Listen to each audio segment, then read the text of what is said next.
Bonjour à tous et bienvenue dans ce nouvel épisode de Mécanique de la vie, l'équation dont vous êtes l'inconnu. Un épisode un peu particulier puisque c'est une étude de cas. C'est vraiment une personne à laquelle on va essayer de transposer le contenu mécanique de la vie pour essayer de traduire de la manière la plus rationnelle, la plus logique, la plus mécanique qui soit, sa vie et les raisons pour lesquelles il s'est retrouvé dans certaines circonstances ou dans lesquelles il pourrait se retrouver dans le futur.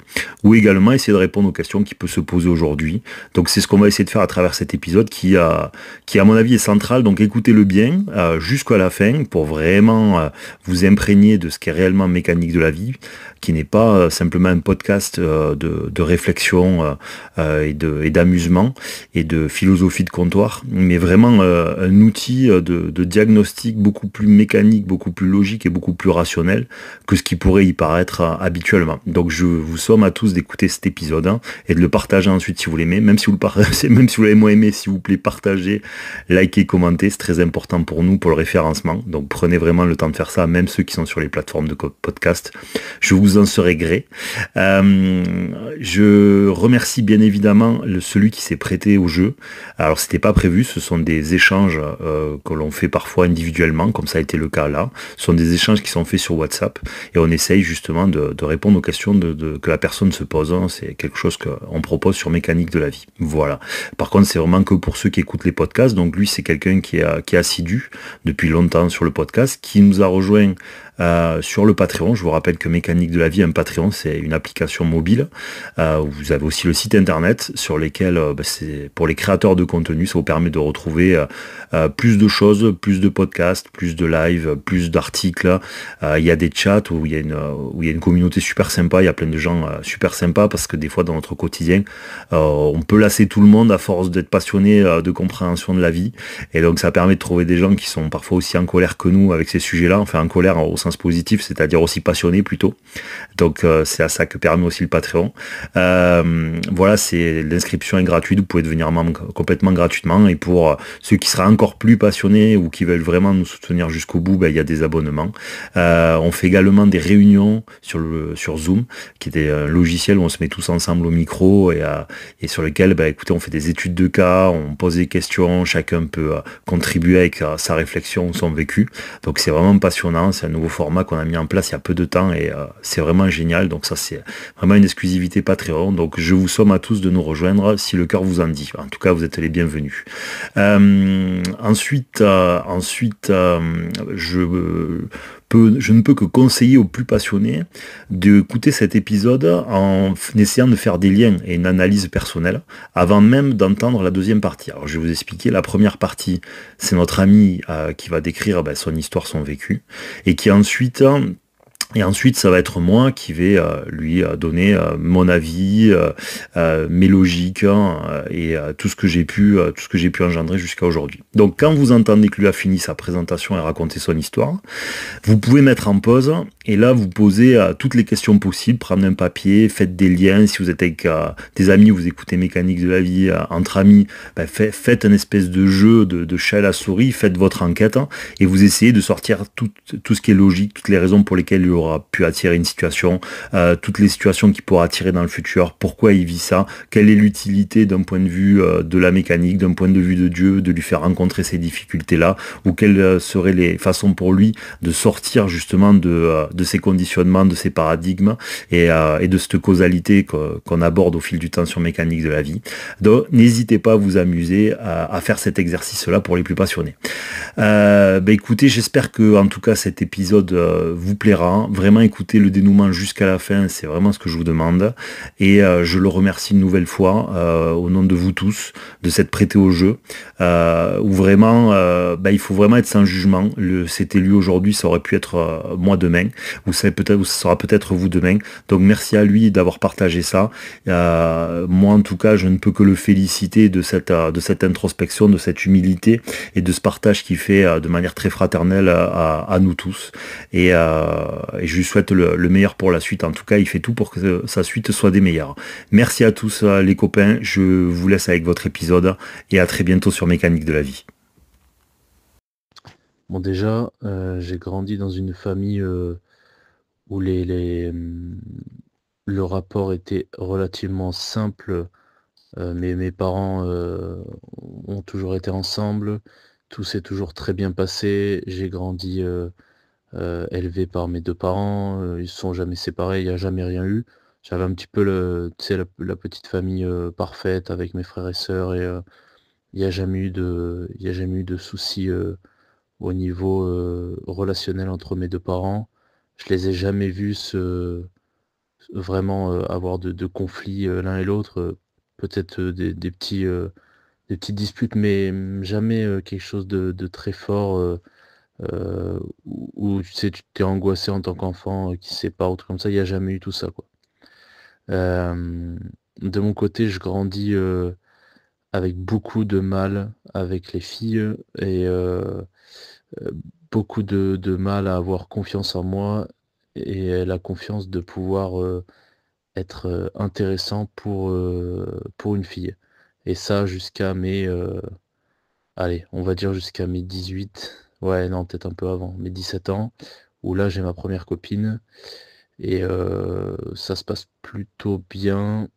J'habite avec elle quand je sors du lycée et que je rentre dans la vie active et puis, on se sépare, assez vite parce que, avec le recul, j'identifie ça comme, une grande peur, d'être trompé ou d'être abandonné, ce qui précipite, la fin de la relation et ce qui, pendant longtemps, m'a beaucoup influencé dans les relations parce que j'ai toujours été, dans cette peur-là et vu que j'arrivais jamais à m'en défaire, bah, ça finissait toujours par arriver. Donc maintenant avec le système, je pense que c'est quelque chose qui est relativement logique parce que vu que ça me entre guillemets, cette peur, me possédait sans arrêt et bah, ça finissait toujours par éclater au bout d'un moment donné.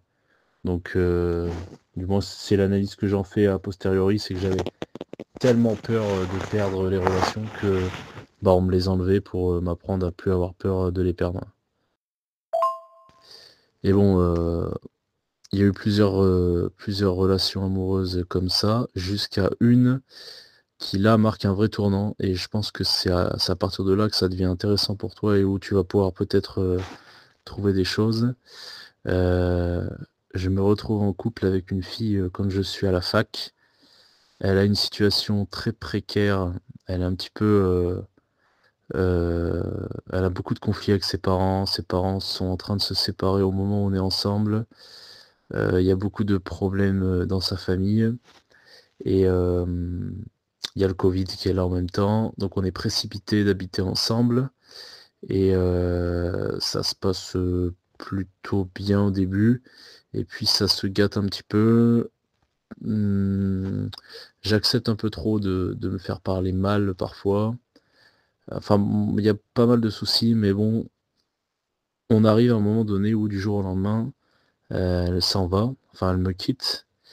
Bon moi j'ai été élevé comme ça, hein, donc du coup, je fais tout pour elle, pour que ça se passe bien. Je deviens, je vais pas dire SDF, mais bon je dors chez des potes et tout ça pour qu'elle, garde notre appartement et puis à un moment donné, moi je m'imagine pas la suite sans elle et je fais une tentative de suicide et puis je me retrouve donc en hôpital psychiatrique et là ça devient intéressant parce que, étant en pleine période covid et les hôpitaux n'ont plus de place dans les services, de psychologie, normaux quoi. Donc je me retrouve, dans un service entouré de gens avec des maladies, qu'on pourrait qualifier comme plus, graves. Donc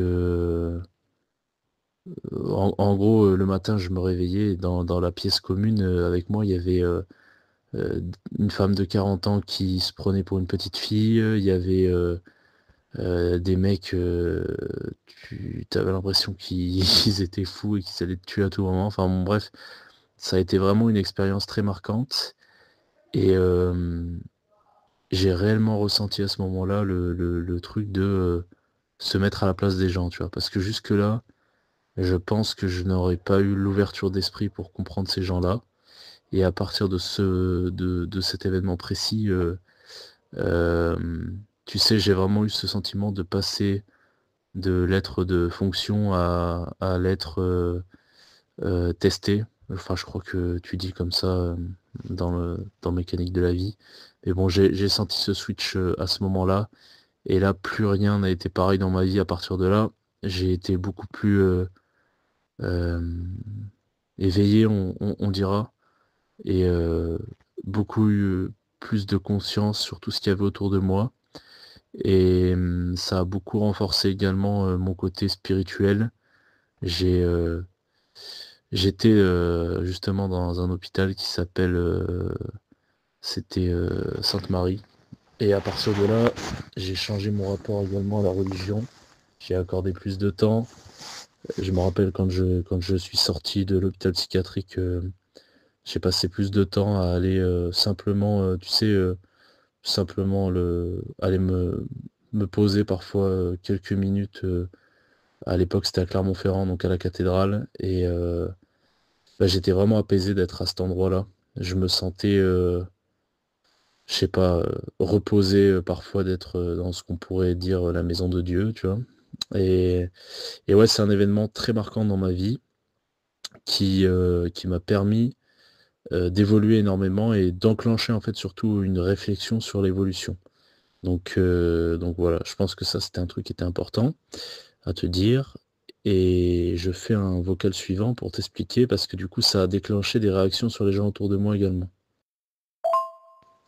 Alors je pense que ça a été un énorme tournant également dans mon rapport avec mes parents parce que ma mère était, comment dire? Elle contrôlait beaucoup, enfin c'est pas qu'elle contrôlait mais tu sais c'était une maman un peu couveuse. Elle était sans arrêt en train de se soucier de ce qui m'arrivait et cetera. Et là je pense qu'elle a tellement été, impuissante que ça lui a totalement permis de lâcher prise là-dessus et à partir de là, il y a eu beaucoup plus de confiance en moi et beaucoup moins surtout à se soucier et à vouloir toujours essayer de prendre les choses en main. Mais en fait, cette perte de contrôle nette d'un coup lui a permis de, bah, en fait, de se dire bon bah ok, en fait il y a des moments où ça ira mal et je pourrais rien faire donc bah maintenant je suis plus cool avec ça. Et bon, c'est agréable quand t'es le fils d'une mère parce que tu vois à quel point ça la libère et qu'elle est moins, elle est moins sur ton dos après. Et voilà, ça fait plaisir de la voir comme ça. Deuxième chose, mon père, à ce moment-là, m'a avoué certains trucs, et notamment que dans sa jeunesse, eh bien, il a eu le même truc qui lui est arrivé. Alors, j'ai malheureusement pas beaucoup de détails là-dessus, mais tout ce que je peux te dire, c'est que aux alentours de la vingtaine, il semblerait il ait quitté, bon, enfin, nous on est de l'Auvergne, on est de même précisément de l'Allier, et il a quitté l'Auvergne pour aller s'installer près de Marseille. Et là-bas, il s'est fait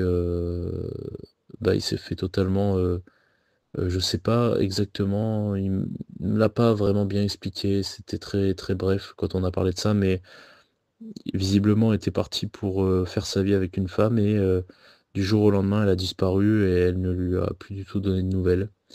Et à partir de là, bah, il est rentré à la maison quoi, en Auvergne et il s'est, comment dire, il s'est un peu caché dans le travail. Tu vois, il s'est mis à travailler beaucoup, énormément, et pour essayer d'arrêter d'y penser et voilà, et un peu refermer la plaie que ça avait ouvert. Donc j'ai ces infos par rapport à lui. Hem, Ma mère m'a également raconté que quand ils se sont rencontrés, bah, ma mère, elle, était, en relation avec un homme marié et que bon, après ça s'est arrêté et quand elle a rencontré mon père, bah, c'était très compliqué au début parce que, bah, voilà, il y avait cet antécédent-là, d'une femme qui l'avait quitté et donc c'était très dur au niveau confiance. C'est très dur également pour ma grand-mère, du côté paternel, qui n'avait pas confiance en ma mère et qui avait peur que, bah, à nouveau, il retombe sur une femme qui allait le détruire. Donc voilà. Intéressant de voir qu'il y a visiblement un schéma qui se reproduit avec mon père. Qu'est-ce que je peux dire d'autre sur ma famille? Oui, quand j'étais à l'hôpital psychiatrique, mon oncle m'a appelé pour me clairement pour me mettre une branlée, bon au téléphone quoi, hein. Il m'a dit, que c'était idiot voilà, j'avais fait une tentative de suicide pour une fille, il m'a dit, «Tu un idiot». J'ai fait pareil quand, j'étais plus jeune. Quand ma femme m'a quitté, bah, je voulais me foutre en l'air, mais au moment où ça allait se faire, il a eu un appel de son fils et il m'a dit: «Toi, je sais que, bah, voilà, tu pas d'enfant encore, mais est-ce que tu penses pas que tu as des neveux, tu as des gens qui t'aiment et que, bah, tu pas le droit d'abandonner tous ces gens? Tu pas le droit de, voilà, de te détruire, et de laisser tout le monde». Et bon, effectivement, ça a beaucoup résonné en moi et ça m'a beaucoup aidé par la suite. Dans toutes les épreuves ensuite, j'ai beaucoup réfléchi comme ça. Alors je sais pas si c'est, fondamentalement bon ou mauvais, mais en tout cas, c'est un paramètre à prendre en compte aussi, c'est que souvent, j'agis plus, pour les autres que pour moi-même. J'ai ce côté un peu, sacrifice et tout ça, tu en parles souvent d'ailleurs. Mais bon voilà, heu, voilà tout. Ouais et puis dernière chose, mon frère, lui, était avec une femme, il a eu 2 enfants avec et puis il l'a quittée pour se remettre avec une ex, avec qui il s'est marié et avec qui il a 2 enfants également. Donc voilà, au niveau, relationnel, les hommes dans la famille, c'est pas évident, j'ai l'impression. Mais bon, voilà. Voilà, au moins t'as tout le truc là. Bon maintenant, retour sur mon cas précis. Donc à la sortie de cet événement-là, bon bah, tu te rends bien compte que ça devient très compliqué avec les filles. J'ai beaucoup de mal à faire confiance, mais paradoxalement, je deviens beaucoup plus, comment dire? Sollicité. Il y a beaucoup de filles qui s'intéressent à moi à partir de ce moment-là et plus on avance et plus c'est le cas, en fait. Et moi, au début, j'en ai beaucoup, repoussé parce que j'avais pas la sensation d'être, entre guillemets, «réparé» de cette relation-là pour en créer une autre et donc du coup, j'ai souvent rejeté les filles qui venaient vers moi, heu, jusqu'à, on va dire pendant 2-3 ans, ça s'est passé comme ça. Puis à un moment, il y en a une qui a réussi à prendre un peu plus de place, puis, qui m'avait un petit peu mise à l'envers également. Donc, ça m'a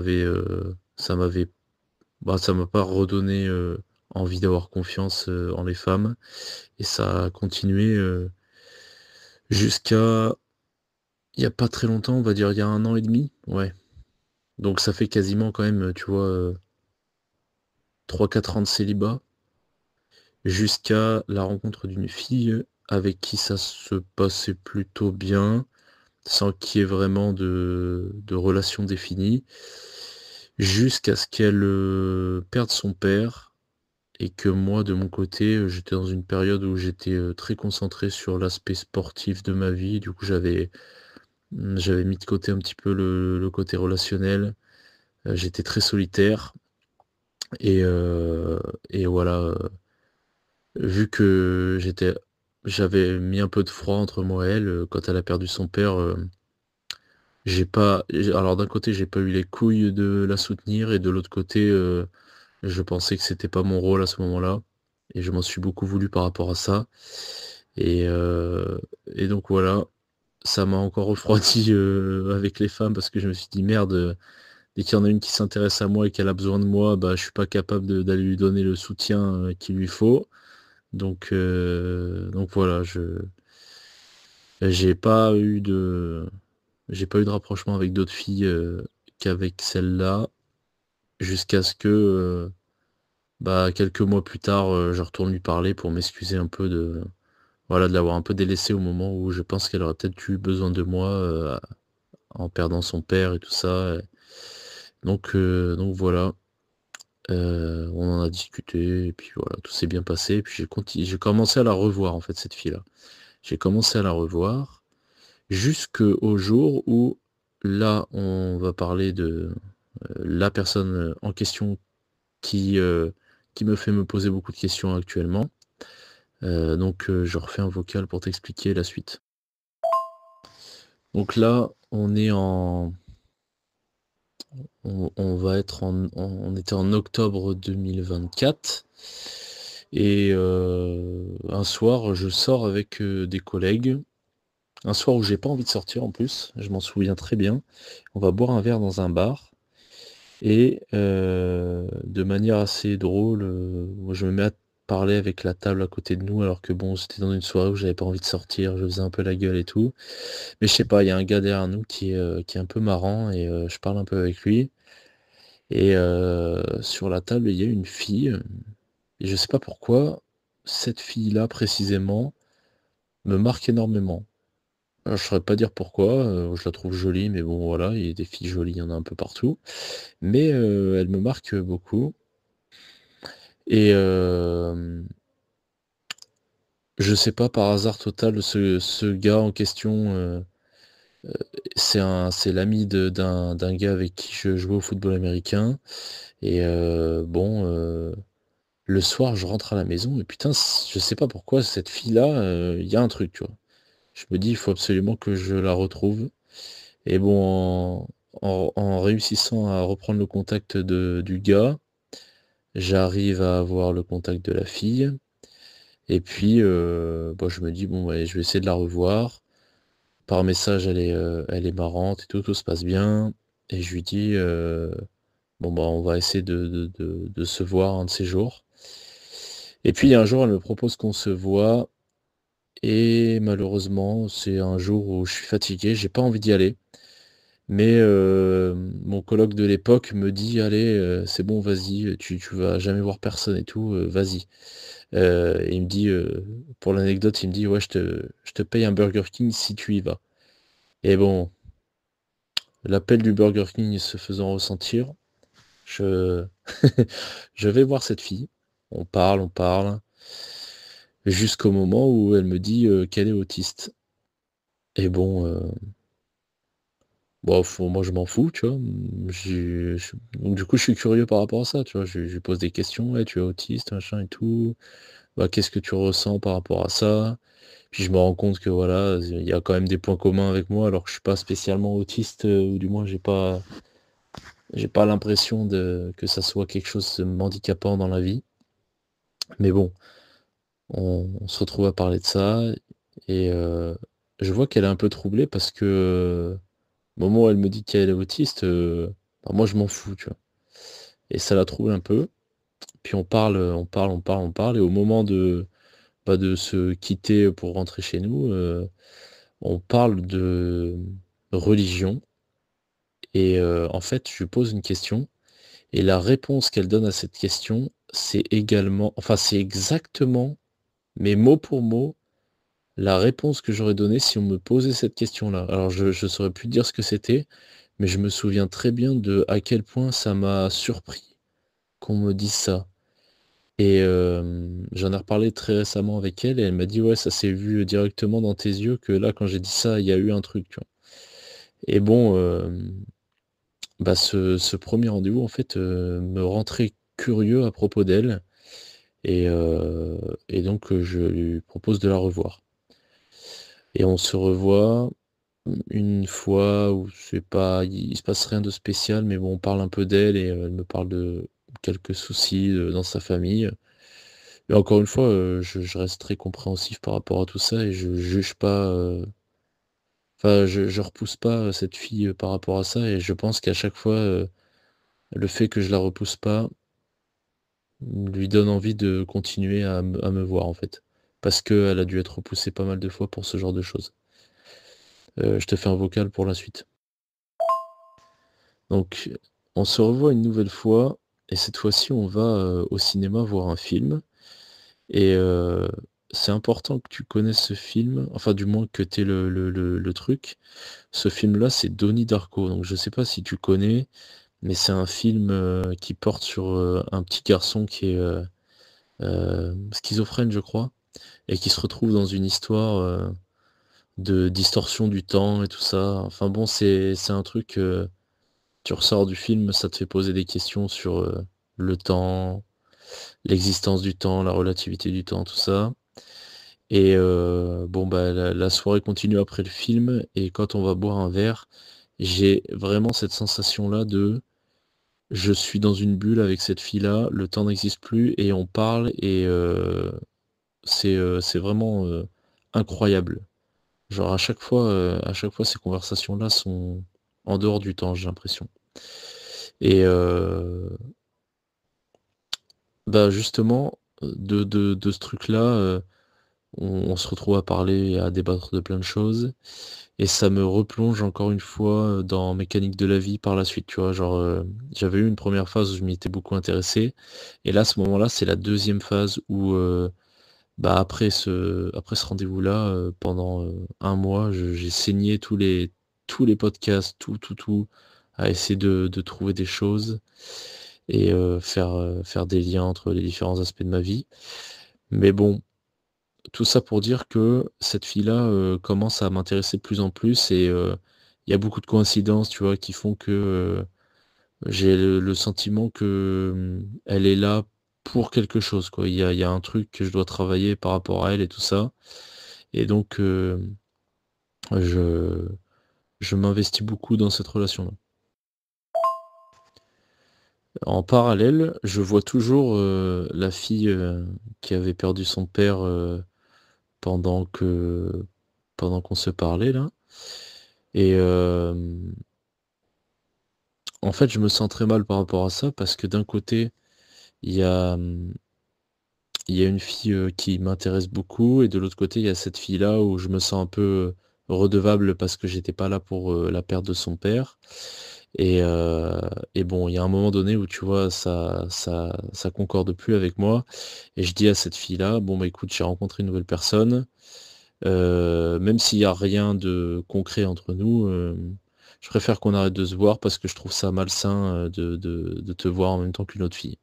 Donc je laisse tomber celle-ci et je et je me concentre uniquement sur la fille qui est autiste. Je prends un choix, on va dire et à partir de là, eh bien, plus de nouvelles d'elle pendant, 1 mois et demi, ouais. Plus de nouvelles d'elle. Plus de nouvelles d'elle, je comprends pas trop ce qui se passe et bon, bah, écoute, je me dis: «Oh, OK, bon, bah, je sais pas, peut-être qu'elle était pas intéressée ou genre j'en sais rien». Donc je réfléchis, je me dis, qu'est-ce que ça veut dire, tu vois? Qu'est-ce que ça veut dire? Et je repense à mon passé et je me dis: «Bah, en fait, c'est ma peur de l'abandon encore ce jeu. Il faut que je m'en foute, en fait. Il faut que j'en ai rien à foutre, de que cette fille part, pendant longtemps, et voilà, c'est ma leçon, en fait. Donc je m'en fiche, je vis ma vie» et effectivement, elle revient. Elle revient, après 1 mois de d'absence et elle me dit: «Bon, ben, voilà, mon autisme, tout ça, j'étais vraiment mal pendant 1 mois et demi, il s'est passé plein de choses, j'ai perdu, des membres de ma famille, c'est très compliqué, mais voilà, je suis là et tout ça» et bon, on continue à parler, on se voit de temps en temps. Je commence à lui dire clairement que qu'elle me plaît et tout ça parce que bon, étant autiste, elle capte pas trop, les relations et donc elle me dit clairement que elle se considère comme aromantique, donc c'est-à-dire que elle a pas de notion de l'amour, elle n'arrive pas à savoir ce que ça veut dire, elle n'arrive pas à savoir ce qu'elle ressent à propos des gens. Bref, compliqué, compliqué, surtout que moi comme je te disais, j'ai grandi dans une famille, où, à ce niveau-là, c'était très simple. Donc du coup, bon, je sais pas trop comment réagir à ça, mais bon, je fais comme si de rien n'était et moi j'agis comme mon cœur me dit d'agir, c'est-à-dire, bah, écoute, moi je lui montre de l'amour, je prends soin d'elle, je voilà et puis, le reste, on s'en fout un peu Et donc, c'est pas facile tous les jours. Je suis un peu dans ce truc-là de, bah, moi je donne beaucoup et il y a pas grand-chose en retour. Mais bon, j'essaie de toujours, agir sans attendre en retour et en me disant que, bah, voilà, c'est en train de enfin, c'est des tests un petit peu comme on peut l'évoquer dans Mécanique de la vie où, bah, si tu t'attaches pas à quelque chose, ça veut dire que t elle ne te possède pas, donc du coup, on te l'enlève pas. Donc je me dis, «C'est OK, c'est OK». Et donc on en arrive à un moment où, je sais pas, sur une soirée qu'on fait tous les 2, on est en train de boire un verre et puis je sais pas, je lui dis que j'ai envie d'aller à Rome pour, les vacances et je lui propose de venir avec moi. Et bon, elle me dit oui et heu et donc ça, c'est au début de l'été et donc je prévois d'y aller à la fin de l'été. Je prévois donc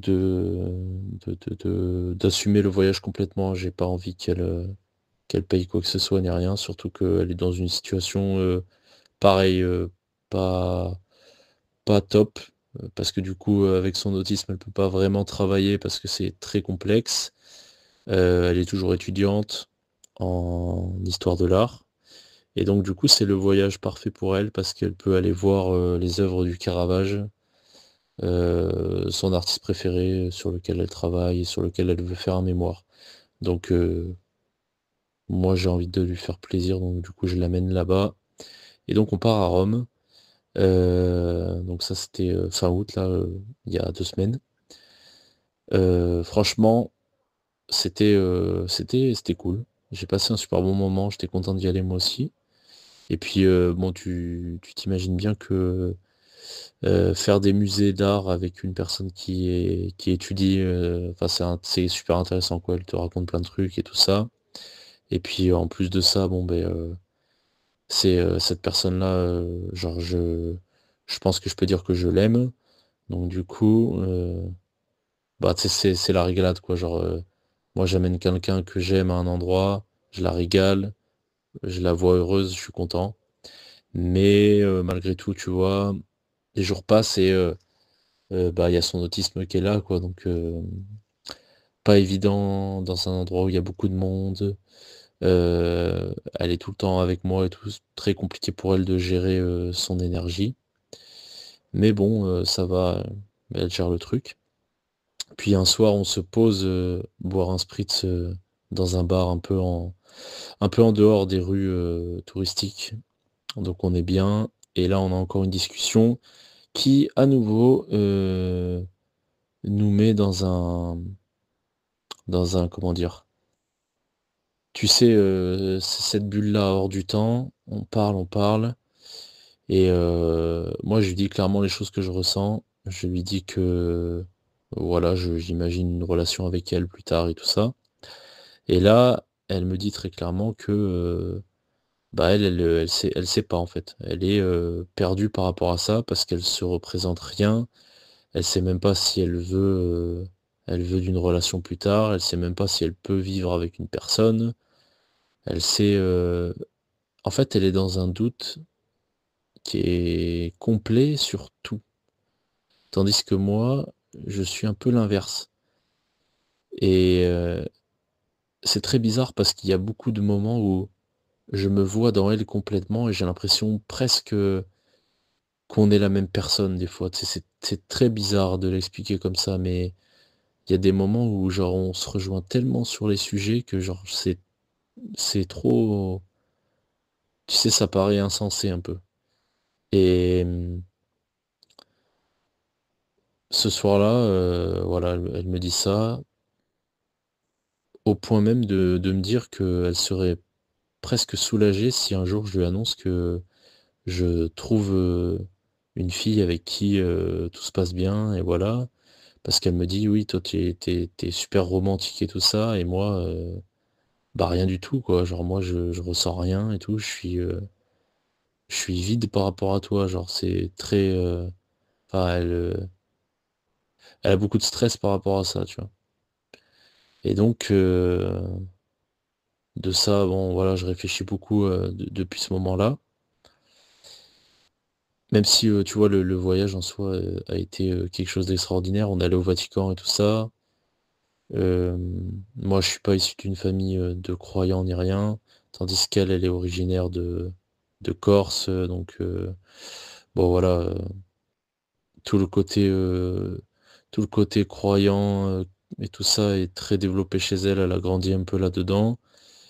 Mmh, bon pareil, elle aussi, elle a une famille un peu difficile là, ses parents, ils sont séparés et tout ça. Ouais, faudrait peut-être que je te fasse le topo à elle aussi. Ses parents, ils sont séparés quand elle était petite, c'est toujours un peu le bazar entre 2. Hem, elle a pas été consciente de son autisme, tout de suite, donc du coup, elle en a beaucoup souffert depuis petite. Il y a que depuis, quelque temps qu'elle arrive un peu à accepter le truc. Heu, donc voilà, voilà, tout ça. Qu'est-ce que je peux te dire sur, son passé à elle? Elle m'a dit qu'elle avait, son père qui a été élevé par sa grand-mère et pas par sa mère, parce que sa mère étant petite, en fait l'a eu très jeune et du coup, elle l'a, comment dire? Elle l'a abandonné à sa mère, ce qui a fait que donc le père de cette fille-là a grandi avec sa grand-mère qui l'a élevée, quasiment seule, je crois. Bref, enfance très difficile du côté de son père. Du côté de sa mère, on n'a aucun recul sur, d'où elle vient et cetera. Même s'il semblerait que ça soit, du nord de l'Italie, voire de l'Autriche, je crois. Voilà ce que je sais sur elle. On parle beaucoup de tous ces sujets-là, donc c'est pour ça que j'ai quelques infos. Mais bon voilà, j'ai dû un peu t'embrouiller, tu vas devoir faire plein de retours sur ce vocal-là, je suis désolé. Bref, je vais aller au vocal final où je vais te poser vraiment les questions, mais bon, au moins t'as tout le setup, de tout ça. Voilà, on en arrive donc là aux questions que je me pose actuellement. C'est-à-dire que là, je suis, ouais, je suis dans le truc, tu vois? Genre, je suis amoureux de cette fille, c'est avéré, j'y pense beaucoup. J'ai fait déjà beaucoup d'efforts pour cette fille-là, je me suis beaucoup investi dans cette relation-là, mais sans réel retour qu'on pourrait attendre dans une relation, entre guillemets «normale». Tu sais, ce que j'appelle une relation normale, c'est, bon d'habitude, voilà, tu vois une fille, tu lui plais, elle te plaît. Il y a un moment, il y a un 1er bisou, après tu sais pas si tu es en couple et tout avec elle et tout ça. Bon là, il y a pas ça. Là, il y a rien du tout. Il y a juste une fille que je vois depuis, quasiment 1 an et que je lui dis que j'ai des sentiments pour elle et qu'elle, elle me dit, «Je crois que je suis un romantique, j'arrive à avoir de sentiments pour personne, sur cette terre». Mais malgré tout, ouais, on continue à se voir parce que tu fais partie des enfin tu es une personne qui, ne m'a jamais rejeté pour ça, enfin pour mon autisme, pour, le fait que je sois romantique, tout ça. Donc voilà. Maintenant, moi ce que j'aimerais savoir, c'est selon toi, qu'est-ce que cette relation vient faire? Qu'est-ce qu'elle vient essayer de me faire travailler, que je n'arrive pas à comprendre actuellement? Est-ce que, et surtout, comment je dois agir pour qu'elle me fasse progresser cette relation-là? Parce que bon d'un côté, voilà, j'aurais très envie qu'il se passe quelque chose, de plus avec cette fille-là. Même, tu sais, elle me paraît, en ayant un raisonnement froid, cette fille-là est très intelligente, très belle. Bon, elle a beaucoup de problèmes, hein, malgré tout, mais, je sais pas, je ressens en elle, quelque chose qui me donne envie de d'avoir un futur avec elle, de voir quelque chose de plus loin avec elle, peut-être, j'extrapole beaucoup, mais je sais pas, peut-être avoir des enfants avec elle un jour. Est-ce que, voilà, bref, je sais pas. Mais, ouais, j'aimerais savoir un peu ce que toi tu penses de tout ça et quels sont les aspects qui pourraient être travaillés grâce à ça et comment le mettre en place dans mon quotidien, en fait, surtout. Parce que c'est ça qui me stresse à l'heure actuelle, c'est que je sais pas trop, je sais pas trop comment me comporter avec ce truc-là. Je sais pas si, en fait, j'agis dans le bon sens ou non. S'il faut continuer à, entre guillemets, être actif dans l'avancée de cette relation-là, ou alors est-ce qu'il faut au contraire, bon, bah, laisser partir et puis aller faire ma vie ailleurs, je sais pas, tu vois? Enfin, ma vie ailleurs, ne plus parler à cette fille-là et construire d'autres relations. Parce que c'est pas le manque de sollicitation comme je disais, mais j'ai toujours tendance à, du coup, bah, là, prioriser pour elle, tu vois? Donc voilà, voilà, voilà. Tes tes observations, tes retours pour, continuer à réfléchir par rapport à ça. Voilà, bah, écoute, j'espère que ce podcast, t'aura plu et et je te souhaite une bonne nuit, si tu vois ça avant d'aller dormir. Sinon une bonne journée si tu vois ça demain matin et encore merci de proposer, le Patreon, de proposer les podcasts et surtout de partager, tout ce que tu as tout ce que tu as appris, tout ce que tu as déduit, tout ce que tu as observé. Ça aide vraiment beaucoup et c'est un plaisir. Merci beaucoup. Ouais, tout à fait, les territoires d'abandonite. Ben, le problème, c'est que quelqu'un qui a beaucoup d'abandon, et ben, en fait, il va chercher énormément la sécurité. Et en fait, comme tu surcherches la sécurité, en fait, tu deviens invivable parce que, en fait, tu deviens quelqu'un de pas marrant, tu as peur tout le temps. En fait, tu fais chier l'autre, quoi, ou sinon, tu es très collant. Euh, Enfin, voilà, t'arrives pas à être toi-même, en fait. T'arrives pas à être toi-même par peur. Donc, au bout d'un moment, en fait, ça sabote complètement la relation. Qui plus est, évidemment, quand tu as de l'abandonnite, ben, normalement, le but, ben, c'est d'amener quelqu'un qui, en plus, probablement, a tous les marqueurs pour te laisser de côté, évidemment. Mais à l'inverse, des fois, tu peux attirer les filles inverses, hein. C'est-à-dire que c'est toi qui vas les laisser de côté. Parce que souvent, l'abandonné est quand même assez exigeant. Donc, tu as pu aussi attirer l'inverse, c'est-à-dire des filles avec qui t'as pas été très attiré, quoi. Et bien sûr, si tu attires les filles inverses, c'est que tu deviens l'arroseur arrosé. C'est pour que, comme après, en général, celui qui s'est fait laisser pour compte, ben, il est rageux à, à raison contre les femmes. Mais après, ce qui se passe, c'est que tu peux attirer une fille ou à l'inverse, c'est elle qui va avoir le territoire d'abandonnite qui va être, comment te dire, exacerbé quand elle est avec toi. Et donc, c'est toi qui vas la laisser pour compte. Ça, c'est en fait, t'es dans Jésus, te voir dans l'autre. Donc l'arroseur devient l'arrosé et donc la relation saute. Mais ça, c'est justement nous faire comprendre en fait qu'on aurait pu être l'autre en fait. Et nous voir aussi fonctionner dans la relation et pour savoir ce qu'on exacerbe chez l'autre. Mais nous, évidemment, comme toujours, on va toujours le justifier en se disant oui, c'est pas la bonne, etc. Mais comme les autres font à les fois où ils t'abandonnaient en fait. Il y a quelque chose que je crois que j'ai jamais expliqué sur mécanique de la vie.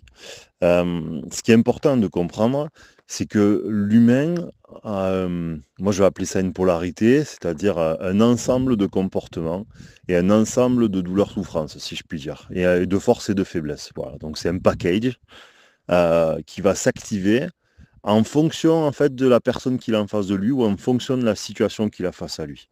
Donc si je te mets telle femme devant toi, ta polarité, c'est-à-dire cet ensemble de configurations te concernant, va activer par exemple énormément ton abandonnite. Donc si je te mets telle femme. Par contre, si je t'en mets une autre, ta polarité va être complètement différente parce qu'elle ne va pas susciter les mêmes choses chez toi. Ça, c'est la magie de la mécanique de Dieu. Parce qu'en fait, il y a une intelligence qui crée une espèce d'alternative avec les profils pour pouvoir nous faire comprendre des choses, pour pouvoir nous faire évoluer, pour pouvoir confronter l'autre, pour pouvoir en fait avoir une diversité dans ce que l'on vit pour devenir des êtres plus complets, meilleurs et plus savants, plus intelligents. Alors ensuite, effectivement, oui, l'épisode de ce que vit ton père, pardon, à la vingtaine. effectivement, et tu rappelles complètement ce que toi tu as vécu. Donc ça, souvent, c'est les âges répétitifs de génération en génération, ces espèces d'âge anniversaire où en fait le traumatisme de nos ancêtres se réactive chez nous et donc on attire une situation extrêmement similaire. C'est la raison pour laquelle souvent on se retrouve à vivre quelque chose qui leur ressemble beaucoup, qui ressemble beaucoup à leur passé. Et donc toi, c'est ce qui s'est passé à ce moment-là. Et ensuite, quand ton oncle t'appelle, ben, effectivement, le problème de celui qui a un territoire d'abandon, qui est assez fort, c'est qu'il horizontalise, il rend très très exclusif en fait sa vision de la vie et de l'amour et de ses besoins. Et donc le problème, c'est que c'est une dépendance très forte à un seul individu. Donc lui, ce qu'il a fait, c'est de te raccrocher à la vie à travers, en te sortant en fait de l'angle, il n'y a qu'une seule personne dans ton existence, hein, et en essayant de te dire qu'il y en a plein d'autres. Voilà. Donc ça, c'est clairement ce qu'il y a à faire avec les gens qui ont ces territoires-là. Mais le problème, c'est que c'est tellement puissant en eux que rationnellement, ils le savent très bien, parce que toi, tu le savais très bien, qu'il n'y avait pas que cette fille. Mais le problème, c'est que la puissance en fait du traumatisme et de l'émotion ben, te floue complètement les idées. Donc très très compliqué de passer outre, même si rationnellement, il t'a rien appris. Il t'a juste rappelé un truc que tu savais déjà, quoi. Mais ce qui est intéressant avec ça, c'est qu'en fait, on voit que l'humain ne s'appartient pas. Dès qu'on active son territoire traumatique, il n'est pas dans une perspective rationnelle, ni dans un abord rationnel de ce qui lui arrive. Donc c'est vrai que beaucoup de gens essayent d'analyser, de mettre en perspective rationnellement ce qui se passe pour un individu, mais en fait, ils ne comprennent pas ce que c'est que l'état de possession. L'état de possession, c'est en fait ne pas s'appartenir à travers un vécu, un trauma, une émotion qui est tellement dense que la place de la raison réel et extrêmement altéré. Donc on est comme possédé, on est comme téléguidé. Et ça, par contre, c'est très important pour toi de l'avoir vécu et de te le remémorer, parce que c'est ce qui permet hein, de pardonner et de dédouaner l'ensemble de l'humanité pour ces conneries. Donc ça, c'est vraiment central, c'est quelque chose que tu dois garder à l'esprit pour être toujours capable de te voir dans l'autre, ce qui ne veut pas dire qu'on ne le condamnera pas par la suite, mais ce qui voudra dire que tu auras, un juste regard sur lui, en fait. Voilà. Et donc ça à partir de ça a dû beaucoup t'aider. C'est pour ça d'ailleurs que cette période pour toi était une sorte de révélation, puisqu'en fait, elle t'a ouvert, et notamment quand tu étais à l'hôpital en période de Covid, elle t'a ouvert la perspective d'arrêter de te voir qu'à travers l'autre, c'est-à-dire la personne qui partage ta vie et tes propres problèmes d'abandon, mais il a commencé à t'ouvrir la perspective de te voir vraiment dans tous les autres. Et donc, ça a activé une nouvelle dimension pour toi qui est très intéressante dans ta construction, dans ta construction. Bah, tu vois, je l'ai mis dans un des vocaux antérieurs et les histoires de polarité où en fait on ne fonctionne pas exactement de la même manière en fonction des personnes qu'on a face à nous. Et là, en fait, c'est ce qui s'est passé avec notamment celle que tu as, que- quand son père est décédé, tu l'as pas soutenu. Donc, c'est-à-dire qu'en fait, normalement, celui qui a beaucoup d'abandonnites est quand même normalement un énorme sauveur. Et donc c'est comme si avec elle, hein, à ce moment-là, tu avais coupé ton empathie, qui normalement est censée être démesurée dans ta capacité, dans ton rôle d'aidant, si je puis dire. Et là, en fait, avec elle, ta polarité désactive cette partie-là de toi, presque par manque d'empathie.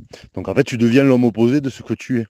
Voilà, donc là, tu as le cas typique de ce que je te disais, tout à l'heure. Voilà.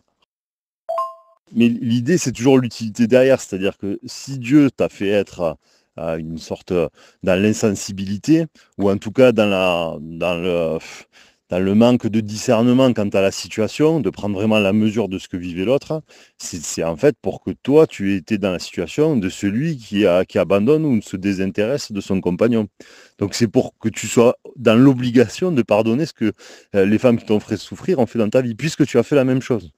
Voilà, c'est en fait l'idée, la perspective, si tu veux, elle est là. Et c'est la raison pour laquelle on va alterner ces systèmes de polarité, ces systèmes de comportement.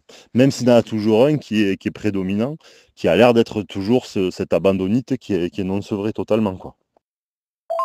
Alors, j'ai pas fini les vocaux, mais pour moi, il y a un truc qui m'a un peu interpellé, que je trouve assez marrant, c'est que du coup, on passe de la fille qui perd son père et avec laquelle tu as manqué d'empathie, alors que normalement, tu es censé être programmé pour être plutôt sauveur. Comme je te disais tout à l'heure, tout dépend de la polarité que tu vas avoir. Et celle qui va lui succéder, c'est une qui te dit qui est autiste. Et donc, on dirait que c'est presque ta culpabilité de ne pas avoir su discerner les attentes qu'avait celle qui a perdu son père vis-à-vis de toi. Donc, ta culpabilité qui amènerait celle qui suit. Ça, en tout cas, moi, ça me laisse énormément, ça me laisse énormément suggérer ça. Parce que c'est comme si la fréquence dans laquelle tu as tiré celle qui succède, donc celle qui a de l'autisme, afin de, si tu veux, de corriger le tir, en fait. En tout cas, ça laisse énormément suggérer ça, je trouve. Alors ça m'a fait rire parce que le précédent vocal que je t'ai laissé, je suis sur le moment où en fait celle qui est autiste, à la seconde où tu arrêtes de côtoyer la précédente, en fait s'en va. Enfin, ne te donne plus de nouvelles. Donc ça, première chose, ce qui est marrant pour moi, c'est qu'en fait c'est là où tu vois la notion de fréquence et de polarité, c'est-à-dire qu'en fait tu es dans une vibration qui comporte deux femmes, ok, et toi. Vibratoirement, qu'est-ce qui se passe? Toi, tu as un terrain d'abandonnite. Donc, en fait, ceux qui ont un terrain d'abandonnite, souvent, ils sont un peu romantiques sur les bords quand même. Donc, tu veux faire les choses proprement, et c'est tout à ton honneur, tu as bien eu raison de le faire. Et qu'est-ce qui se passe à partir de là? Surtout qu'en plus, tu l'avais attiré dans ta culpabilité, donc dans une fréquence négative. Donc, tu changes ta vibration parce que tu dis à la précédente de s'en aller. La mécanique de Dieu étant ce qu'elle est, la vibration change, et donc change les paramètres, puisqu'en fait, il y a une des vibrations qui sort de ton équation. Donc la précédente, donc celle qui avait perdu son père, ça, tu arrêtes avec elle, et ce qui fait arrêter indirectement celle qui a l'autisme. Donc pour moi, c'est assez marrant et c'est assez logique. Voilà. Enfin, c'est assez logique. En tout cas, ça marche souvent de pair avec celui qui a un territoire d'abandonnité, parce que tu l'as attiré dans une fréquence, si tu veux, de culpabilité notamment. Je rajoute un point parce que, en fait, comme il y a plein de petites choses, je fais des vocaux au fur et à mesure, quitte à me répéter ou à dire quelque chose que tu vas dire ensuite, tant pis. En fait, donc là, en plus, tu attires celle qui est autiste, finalement, va perdre des membres de sa famille. Donc tu vois à quel point là, tu t'es resté dans la fréquence de la précédente. C'est-à-dire que la précédente, tu n'es pas là pour elle quand elle perd un membre de sa famille. Tu cristallises par la culpabilité que tu mets dessus. La culpabilité s'inscrit chez toi. Vibratoirement, qu'est-ce que tu vas tirer? Ensuite, tu vas émettre ça dans l'univers. Qu'est-ce que tu vas récolter? Ben, une qui va vivre la même chose. Donc, tu as l'autiste qui est... alors qui en plus, là, je suis au passage où apparemment, amoureusement, elle a du mal à être émotionnelle. Donc, si tu veux, dans le syndrome du sauveur, là, il semble que tu es parti pour le réactiver. J'ai pas la suite de tes vocaux, mais tu es parti pour le réactiver à bloc, puisqu'en fait, tu vas aller essayer d'aller presque contre la nature. Donc ça, c'est le valeureux chevalier de l'abandonnite qui croit toujours qu'il va pouvoir réconcilier ou concilier sa bien-aimée à la vie. Donc ça, c'est un grand classique. Voilà, s'il faut, tu me diras l'inverse derrière, mais voilà. Et donc, tu as attiré exactement la même au final que la précédente. Et ça correspond à tous tes marqueurs à fond, à fond. Je suis à ton troisième vocal en partant de la fin. Et en fait, tu dis qu'en fait, tu vis la phase où tu es là pour elle, hein, tu essayes d'être un bon compagnon au final, sans trop, en acceptant le fait qu'elle, émotionnellement, elle ne sache pas trop s'impliquer. Et en fait, tu dis que si on s'implique, tout ce que nous possède. Mais en fait, si tu veux, là, le problème, c'est que elle t'est déjà, enfin, à ce stade-là, de la façon dont tu le décris, en fait, la relation est déjà dépossédée. C'est-à-dire qu'en fait, elle est là, mais elle n'est pas là. Par son autisme, si tu veux, émotionnellement, elle n'est pas là. Donc, tu finis par avoir quelqu'un qui est en dehors, pratiquement, en fait, des caractéristiques émotionnelles que toi, initialement, tu vas chercher. Donc, à ce stade-là, de la façon dont tu le décris, c'est comme si tu étais dans une relation qui n'en était pas une.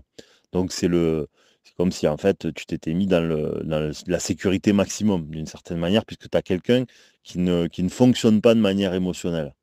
Donc, à partir de là, il est censé être tout le temps pareil, il est beaucoup moins soumis aux aléas du diktat émotionnel.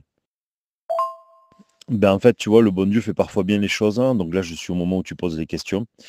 Quand je te parlais de polarité en début de vocaux, alors que j'étais pas du tout arrivé sur tes questions, je te disais qu'en fait, souvent, la vie fait qu'en fait, on va alterner la position que nous avons dans la relation avec la position de l'autre une fois que la relation aura cessé pour qu'on puisse comprendre. Parce que comme il y a un pardon qui n'est pas fait d'une certaine manière, notre capacité à nous voir dans l'autre qui n'a pas été suffisante, mais il va falloir qu'on le vive. Et en fait, si tu regardes bien pourquoi tu as tiré l'autiste, ben tu es comme elle. En fait, tu as été comme elle quand tu étais dans la relation de celle qui a perdu son père, donc dans ta relation précédente. C'est-à-dire insensible, manque d'empathie, voilà. Et donc on dirait tu es vraiment dans le cas typique de ce que je t'ai énuméré précédemment. C'est qu'en fait, tu as été mis dans la posture inversée en fait, du comportement que tu as pu avoir dans la relation précédente. Souvent parce que soit tu ne l'as pas suffisamment compris comme je t'ai dit, soit parce qu'en fait, le pardon n'est pas fait. Donc tant que tu n'as pas pardonné, hem, à toi comme à l'autre, parce que toi, c'est par culpabilité à la fin. En fait, c'est une fréquence qui est très puissante au niveau négativité et donc qui a tendance à attirer, cette situation, dans la relation qui suit ou très prochainement pour pouvoir, te le faire comprendre, quoi. Ensuite, je pense qu'il faut vraiment que tu t'avoues quelque chose. En tout cas, de la façon dont tu le racontes, hein. Dis-toi que moi, je n'ai que les éléments que toi tu me donnes, hein, même si je crois à ta profonde honnêteté. C'est pas la question, mais je n'ai que les éléments que tu me donnes. Donc, si tu fais des erreurs, moi, je fais avec tes erreurs, c'est obligé. Je pense qu'en fait, il n'y a jamais eu de relation avec cette fille. Je pense que tu vas devoir te l'avouer. C'est-à-dire que tu as une relation amicale avec cette fille, mais tu n'as pas une relation affective avec cette fille. Tu as espéré que les choses changent. Elle t'avait prévenu avec son autisme. Forcément, c'est le problème de celui qui a un territoire d'abandonnite, c'est ce que je t'ai dit dans un des vocaux précédents, c'est que c'est un grand romantique, qui est là pour sauver le monde. Donc les causes impossibles, si tu veux, c'est les siennes. Et en fait, le problème, c'est que je pense que tu es parti dans une cause impossible. Donc tu t'es fait un peu téléguider, par ton territoire. Et donc, tu te retrouves en fait dans une relation qui est très probablement complètement vaine ou qui va être vraiment unilatérale quand ça fait un an que tu côtoies quelqu'un, même si, enfin, de ce que je déduis, ça veut dire qu'en fait, il n'y a eu aucun rapprochement physique depuis un an que vous côtoyez. Bon, il n'y a que quelqu'un qui a un territoire comme le tien pour faire ça. D'ailleurs, aucun autre territoire que celui-là, je pense, ne permet une telle patience, tu vois. Et d'ailleurs, tu es un très bon témoin pour toutes les femmes, tu sais, qui disent toujours que les hommes sont des enculés. Donc tu serais un excellent témoin. Parce qu'en fait, ceux-là, elles en veulent pas en général. Celles qui disent ça, si elles te croisent, elles veulent pas de toi. Parce que t'es pas dans la polarité qui leur correspond. Voilà. Donc je pense que c'est un peu cruel ce que je te dis, mais il faut que je te dise, je pense qu'en fait, il n'y a jamais eu de relation. En fait, le problème, il est là. Et c'est ça qui est cruel pour toi aujourd'hui. D'habitude, je n'aime pas répondre parce que des fois, c'est la tentation de parler à quelqu'un qui fait ce que je fais. C'est en fait qu'on a besoin d'appuyer une décision, de lui demander qu'est-ce que tu feras à ma place. Et tu comprends bien que c'est impossible parce que ça se fait pas, tu vois. Moralement, ça se fait pas. Après, dans l'argumentation, les gens en général suffisamment assez pour le savoir. Mais on peut pas dire les choses autrement. Toi, on est obligé de te dire, parce que là, dans ton cas, toi, il n'y a pas de relation, je pense. En fait, il n'y a pas de relation au sens affectif.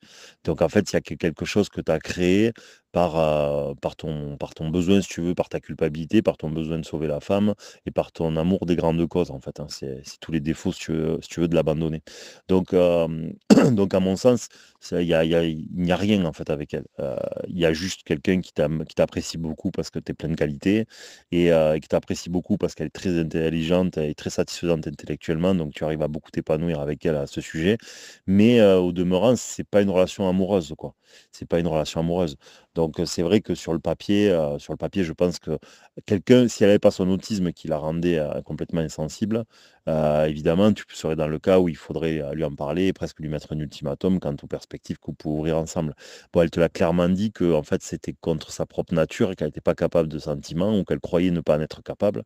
Et je pense qu'il n'est pas raisonnable pour toi de faire des années encore de ta vie comme ça, parce qu'en fait, déjà, tu l'as attiré dans des fréquences de réparation assez lourdes. Donc, les relations qui sont attirées comme ça sont quand même très tumultueuses ou très probablement condamnées.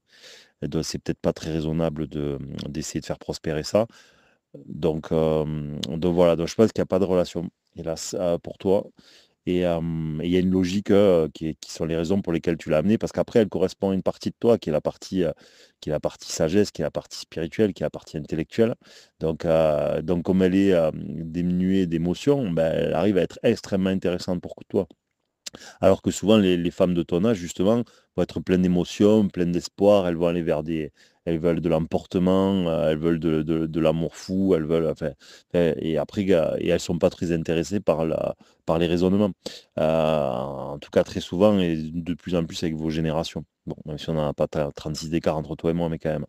Et alors elle coche toutes ces cases, si tu veux. Donc, c'est humain de s'être emporté, mais comme je te dis, le problème, à mon avis, c'est qu'il n'y a que toi dans cette relation au sens amoureux et tu ne peux pas porter, tu peux pas porter cette relation à bout de bras encore pendant des mois ou des années.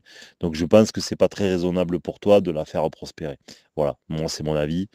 Comme je te dis, non, je le dis pas, mais là, il faut que quelqu'un te le dise parce qu'il n'y a pas de relation. C'est pas comme s'il y avait espoir d'eux. Je pense que c'est pas raisonnable pour toi. Voilà. Après, t'es pas obligé. Tu sais, comme après, il y a une logique, hein. Euh, comme après. Comme après, t'es pas en relation, puisqu'il n'y a ni bisous ni coucherie, il y a juste emportement émotionnel. Il y a juste que toi, tu l'aimes de ton côté, qui est déjà très dur et très cruel pour toi. Mais au demeurant, rien ne t'empêche, si au bout d'un moment, tu as arrêté les espoirs affectifs vis-à-vis d'elle, eh ben, de continuer à l'avoir, mais comme une amie, voilà, qui a toujours été le statut finalement qu'elle a eu, et ce statut-là n'a jamais changé tout au long de votre relation. Donc rien ne t'empêche de lui laisser ce statut-là, et ensuite, bon, je pense qu'il faudra que tu occupes un temps de sevrage, hein, entre, entre elle et les autres, hein, parce que bon, t'es quand même piqué, elle a pris beaucoup de place dans ta vie, donc c'est pas évident. Mais il y a une logique, il y a une logique, et donc après, ça te permettrait je te conseillerais de passer à probablement une autre. Voilà. Alors, à moins qu'elle ait une révélation, mais je te déconseille d'attendre ça parce que la probabilité qu'elle ait une révélation et que cette révélation-là soit prospère est quand même très, très, très, très basse, hein, au vu de l'ensemble des paramètres que tu m'as donnés. Donc, c'est quand même une grosse prise de risque. Donc, probablement, quand même à éviter. Et comme je te dis, dans tous les cas, comme tu n'es pas en relation amoureuse, bon, mais tu fais pas un affront aux autres femmes que de les voir. Le problème, c'est que effectivement, bah, tu es piqué. Donc ouais, c'est sûr que c'est pas d'une grande limpidité, pardon. Et le grand romantique que t'es, ça risque de lui déplaire. Donc c'est vrai que sûrement que tu prendrais une période de pause, une période de pause. Ça serait en tout cas logique. Donc l'utilité de cette relation pour moi, ben, c'était tout ce j'ai pu t'énumérer dans les vocaux précédents. Tu l'as arrêté à tirer en réparation, d'une part à ton vécu, mais d'une part à la précédente, c'est assez clair. En tout cas, ça saute beaucoup aux yeux, je trouve. Voilà, donc il y a une logique. Aujourd'hui, si tu continuais dans cette perspective d'espérer qu'il se passe finalement quelque chose, ben, c'est ton droit, bien évidemment. Je pense que tu prendras un mur parce qu'elle pourra, surtout qu'en plus elle, c'est un autisme en plus, donc c'est quelque chose qui est quand même assez avéré, diagnostiqué. C'est pas comme quelqu'un qui tout d'un coup peut tomber amoureux de toi, tu vois. Donc tu as encore moins de probabilité que ça arrive, voilà. Ben là, hein, pour moi, tu es surtout dans le cas où c'est le problème de celui qui a de l'abandonnite, c'est qu'en fait, un amour, il faut qu'il apprenne à tuer l'espoir. C'est malheureux ce que je te dis, hein, et je préférerais te dire l'inverse, mais c'est le problème. C'est que sa force, c'est son espérance, mais c'est sa plus grande faiblesse aussi. Et toi, là, c'est ta plus grande faiblesse qui te fait prospérer pendant un an là-dedans. Comme je te dis, il n'y a que celui qui a ton territoire qui peut faire ça. Voilà. Bon, il y en a pas mal, hein. Il y en a pas mal. T'es tout sauf seul au monde, je te le dis, même chez les garçons. Même si chez les garçons, c'est pas ceux qui courent le plus les rues, souvent, mais il y en a quand même beaucoup plus que ce qu'on imagine. Donc voilà, pour moi, en vrai de vrai, aujourd'hui, t'as que ça à faire, c'est tuer l'espoir. Ou sinon, si tu veux continuer comme ça, je pense qu'il faut que tu sois désimpliqué émotionnellement, quoi. Mais comment tu vas faire pour te désimpliquer émotionnellement? Tu vas pas te tordre en deux, tu vois. Alors, à moins que par la rationalité, tu arrives à réimprimer ton conscient. C'est-à-dire, par ce que j'ai pu énumérer, notamment toi, à te faire ce qu'on appelle se faire une raison. C'est-à-dire que ce en fait, tu arrives à faire le processus inverse, c'est-à-dire que ce ne sont plus tes émotions qui disent que tu dois être avec elle, ni cette aspiration. Et c'est toi, en fait, qui te convainc de l'inverse parce que rationnellement, ton analyse se fait conclure qu'il n'y a pas de perspective souhaitable avec elle et que dans ce biais, alors je te fais un scénario, hein, ben, tu sollicites, en fait, tu suggères à ton cerveau et à ta conscience de faire l'inverse, c'est-à-dire de ne plus être en amour pour elle parce que en fait, il n'y a pas de possibilité future. Voilà. Donc c'est comme si toi, tu faisais le processus inverse de te convaincre de ce qui est la vérité très probablement. En fait, en tout cas, la vérité la plus probable, elle ne peut pas être absolue. Parce que rien ne nous dit, je vais pas te mentir, qu'un matin, elle ne peut pas se lever et que son autisme lui a un peu lâché les bonbons au niveau émotionnel et qu'elle a envie de s'éprendre de toi. Évidemment que ça peut arriver. Mais rationnellement, ça a tellement peu de chances d'arriver que tu risques de gâcher ta vie ou de charger encore plus. Sachant que si ça arrive, ben, rien ne t'empêche, comme je te dis, d'avoir un ami. Bon, ça pourrait être un sacré bordel pour toi, mais de retourner vers elle le moment venu, où elle viendra naturellement vers toi, parce que tu l'as quand même marqué par ton intégrité, ta droiture et voilà. Et en plus, c'est vrai que j'ai pas très souvent, ben, le romantisme amène dans des voyages comme tu as fait. Alors en plus, tu l'as fait comme le romantique que tu es. C'est-à-dire qu'en plus, tu l'as sorti le tapis rouge, quoi. Tu l'as invité alors que en fait, vous n'avez pas de rapport physique. Donc, t'as fait ça comme l'immense romantique que tu es. Donc, c'est la classe, mais c'est tous les paramètres et tous les paradigmes, si tu veux, c'est là où vraiment j'insiste, de ceux qui ont ton bagage. Donc, ça veut dire que tout ce que tu as fait avec elle, tu as été téléguidé de A à Z par ton territoire et les traumas de ton vécu et de ta famille. Voilà. Même si tu avais plus de recul par rapport à ce que tu as pu connaître jeune, mais au demeurant, en fait, tu as été complètement dans la projection, dans la conséquence du territoire d'abandonite. Voilà. Euh, séquence traumatique douloureuse qui va vous. Donc, à mon avis, la meilleure chose que tu as à faire, hein, la chose qui est le plus attendue de toi, et elle est très très dure, elle est très dure, hein, elle est très compliquée, mais n'hésite pas à y répondre, à la commenter, bien évidemment. En tout cas, ce n'est que mon avis. C'est qu'en fait, t'es sur un choix en fait qui doit être un choix de raison et plus un choix et pas un choix de passion, pardon. Voilà, c'est-à-dire que celui qui a de l'abandon est régi par son système émotionnel, le sacrificiel, d'autant plus le besoin de sauver l'autre, hein, voilà. Et le problème, c'est que tout ça, c'est ta configuration de vie, si tu veux, c'est ta configuration traumatique qui te conduit à te comporter comme ça. Et donc, en fait, tu ne choisis pas, tu vas dans la direction que ça te dit d'aller. C'est ça le problème, en fait, tu as une sensation de choix, mais qui est très très petite, hein, contrairement à ce qu'on pourrait imaginer. Et donc pour moi, la clé, alors qu'il n'en est pas une, parce qu'elle n'est pas satisfaisante du point de vue de ce que toi tu peux espérer, mais la clé, c'est de revenir au fait que tu ne veux plus être téléguidé par tes traumas et par tes émotions, mais en revenant en fait à un choix de raison froide qui est celui de la raison. Et Dieu fait tellement bien les choses, hein, je suis désolé, hein, c'est cruel pour toi, Dieu fait tellement bien les choses, qu'en fait, il te met qui devant toi? Il te met quelqu'un qui est la raison froide incarnée parce qu'elle n'a pas de structure émotionnelle affective en tout cas. Donc en plus, si tu veux, je veux dire, tu as devant toi ce que, à mon avis, la vie attend de toi. Voilà. Enfin, pour pas dire Dieu. Je pense que tu l'as précisément devant toi et ça fait un an que tu la côtoies.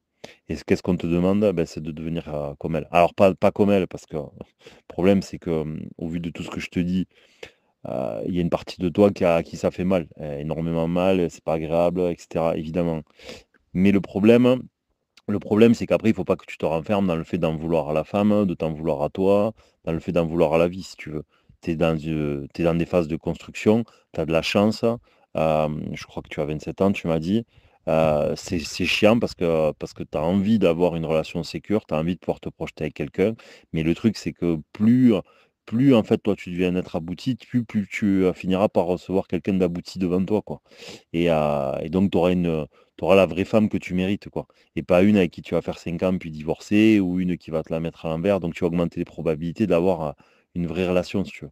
Une vraie personne à côté de toi et pas un truc qui est attiré dans des fréquences traumatiques douloureuses et qui va vous amener direct au pipeau. Donc voilà, donc moi ce que je pense, c'est que la vie a été encore plus joueuse avec toi, mais à la fois encore plus aimante vis-à-vis de toi, c'est que ce qu'elle attend de toi, elle l'a mis devant et c'est elle, au sens que elle est la raison semi-absolue, bien sûr, en considérant les limites qu'elle a, qui sont des limites d'analyse et de connaissance, mais la capacité en fait à prendre un choix qui n'est que de la raison. Voilà, et ça, c'est sa force à elle, et c'est ce que, à mon avis, la vie attend de toi maintenant. Bon, du coup, j'ai réécouté tout ça 3-4 fois pour essayer de bien m'imprégner de tout.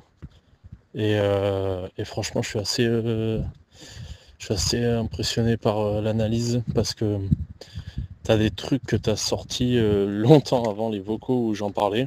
C'était, c'est assez, tu sais, ça paraît curieux, mais bon, après, ça paraît logique aussi.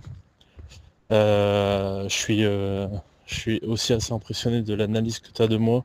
Parce que si je devais me décrire sur certains points, en ayant beaucoup fait d'introspection, c'est vraiment très proche de tout ce que tu dis. Et je pense avoir saisi le message global qui est qu'au final, tout ce que j'ai fait, même si ça pourrait paraître être quelque chose de louable et de bien intentionné, tout ça, est probablement simplement le fruit d'un terrain qui m'est propre à moi et donc du coup qui me guide là-dedans et qui n'est pas forcément la chose à faire. Et c'est vrai que j'avais pas du tout fait le rapprochement par contre du côté un peu bah, miroir en fait avec la relation précédente. Je l'ai jamais analysé comme ça. Pourtant j'y ai réfléchi mais j'avais jamais conceptualisé comme ça et maintenant que c'est vrai que ça ressort beaucoup en fait, t'as totalement raison. Le truc de chevalier, tout ça, c'est criant de vérité, genre vraiment c'est mon tempérament tout craché. Je suis vraiment ça dans tous les domaines de ma vie. Genre je suis je suis le mec, tu vas me dire ouais ça c'est impossible et tout ça, je vais te dire bah non, faut qu'on y mette plus de volonté, on va y arriver quoi.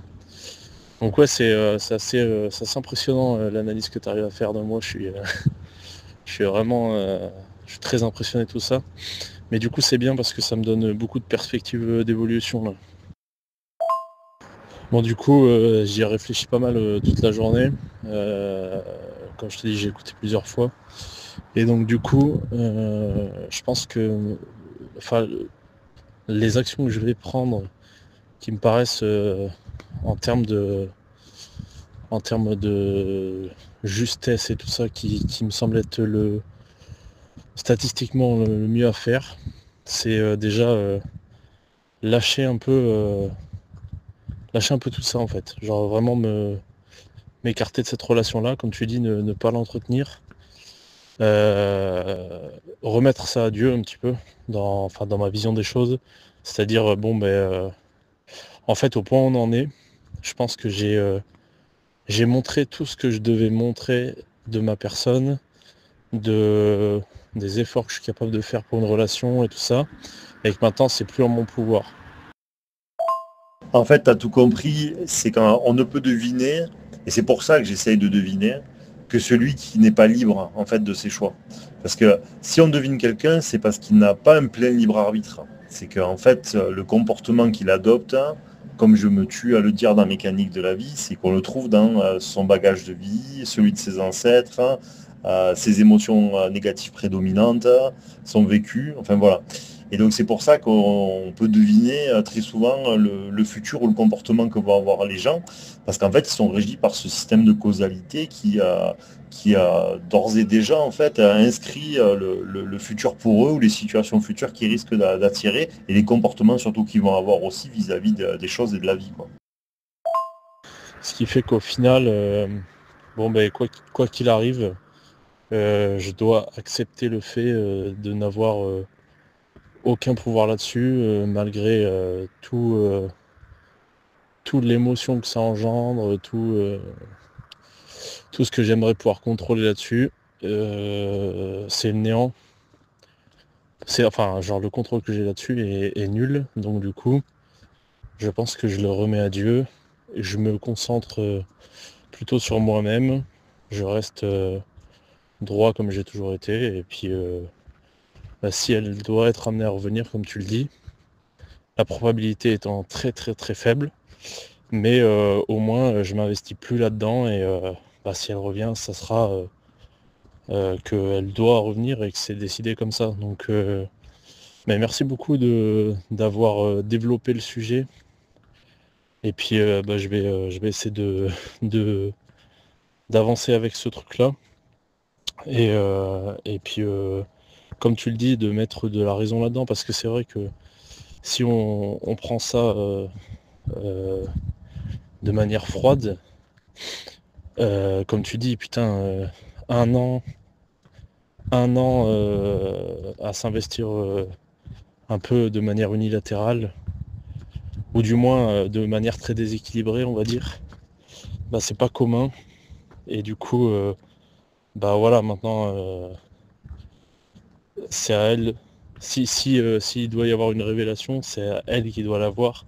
Et moi, j'ai plus rien à faire là-dedans, en fait. Genre maintenant, faut laisser les choses faire.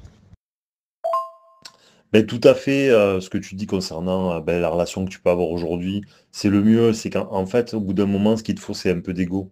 C'est-à-dire un petit peu d'ego bien placé. C'est-à-dire qu'après, sinon, c'est un manque d'estime de toi-même que de trop aller dans la direction de quelqu'un qui n'a pas la capacité ou la volonté. Bon, là, en l'occurrence, c'est plus ou moins ces spécificités d'autisme qui font que c'est impossible. Mais en fait, il faut jouer un peu de son ego positif dans ces moments-là parce que sinon, tu te violes en fait à trop donner à quelqu'un qui peut rien te rendre en retour.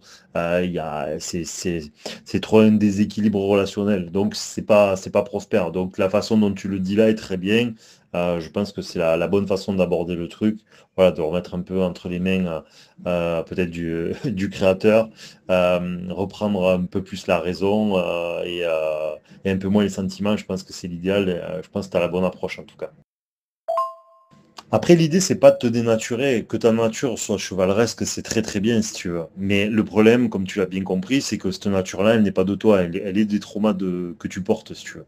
Donc l'idée, c'est pas de demain que tu deviennes un sinistre enculé qui n'en a plus rien à foutre des autres, bien évidemment, mais c'est que tu canalises ça pour que tu sois chevalier avec ceux qui méritent de le recevoir. Tu peux pas continuer d'être chevalier avec des énormes gueux, quoi. Voilà. Et donc c'est la distribution en fait de ce que tu peux être de plus beau qui doit être donné à meilleur escient. Voilà, si je dois synthétiser, c'est ça. Et donc c'est ce vers quoi il faut tendre. Et donc ça c'est la raison qui t'amènera à ça au fur et à mesure. Parce que tu peux continuer d'être l'homme des grandes causes, mais que ça sera les causes que tu auras sélectionnées beaucoup plus, et tu le donneras aux personnes qui le méritent également le plus, et pas à n'importe qui ou trop facilement. En tout cas, merci beaucoup d'avoir pris le temps de tout ça et d'avoir analysé comme ça. Parce que là, je pense que ça va beaucoup m'aider. Bon, même si, ouais, effectivement, c'est dur, comme tu l'as dit, pour une personne comme moi. C'est un truc dans lequel j'étais investi. Et du coup, c'est toujours très fort émotionnellement. Mais bon, après, si on y met la raison, bon, c'est déjà plus facile à accepter. Et puis, c'est cool d'être un chevalier quand même. Ah, bravo à toi. Non, mais c'est très bien. T'as la bonne vision du truc. C'est comme ça qu'il faut faire. C'est parfait. Ta réaction, c'est la meilleure. Donc, franchement, je te félicite. Et bien sûr qu'il faut rester un chevalier, bien sûr. Mais tu vis à la pire époque. Tu vis à la pire époque, en fait. C'est-à-dire que le chevalier n'est pas du tout reconnu. Au contraire, le chevalier est traité quoi, pire que le gueux. Parce qu'en fait, il est souillé de nos jours. En fait, le comportement de chevalier est souillé. Et en fait, ce qui se passerait au bout d'un moment, c'est qu'une ou deux déconvenues de plus. Et à la fin, tu finirais par te transformer en gueux toi aussi. Parce que tu verrais que le gueux arrive à avoir les femmes que tu convoites, alors que toi, en te comportant comme un chevalier, tu n'aurais pas accès.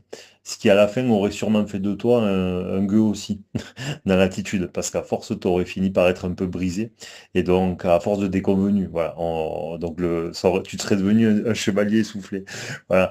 Mais ce qui est bien, c'est que si maintenant, tu vois bien le processus, tu vois bien comment ça marche, hein, tu t'améliores, ben en fait, tu pourras continuer d'être un chevalier, mais qui donnera, en fait, ces grandes, ces grandes envolées, ces grands principes aux méritants, voilà, et pas à n'importe qui. Et tu vis à l'époque où très très peu de gens méritent de recevoir des grands élans de noblesse, voilà, parce qu'ils n'en ont pas du tout la mesure, absolument pas. Donc c'est vers ça, à mon avis, que tu iras ensuite. Allez, petite bande-annonce. T'as envie de rejoindre l'équipe des mécanos, d'échanger, d'apporter ta pierre à l'édifice ou juste d'aller plus loin? Patreon Mécanique de la Vie. C'est une application pour la création de contenu, c'est gratuit, ouvert et dessus il y a plein d'autres mécanos. Et si en plus tu veux nous soutenir, il y a des abonnements avec des outils et du contenu exclusif. Si tu préfères nous parler directement, on peut discuter en vocaux. Si ta question est courte, évidemment c'est offert. Échanger plus longuement c'est possible et c'est 1 € la minute. Suis-nous et écris-nous sur Instagram ou sinon sur mécaniquedelavie.com. Cet épisode est aussi disponible sur Spotify, Deezer, YouTube, Apple Podcast et bien d'autres plateformes. Merci de votre soutien et à bientôt les mécanos sur Mécanique de la Vie, l'équation dont vous êtes l'inconnu.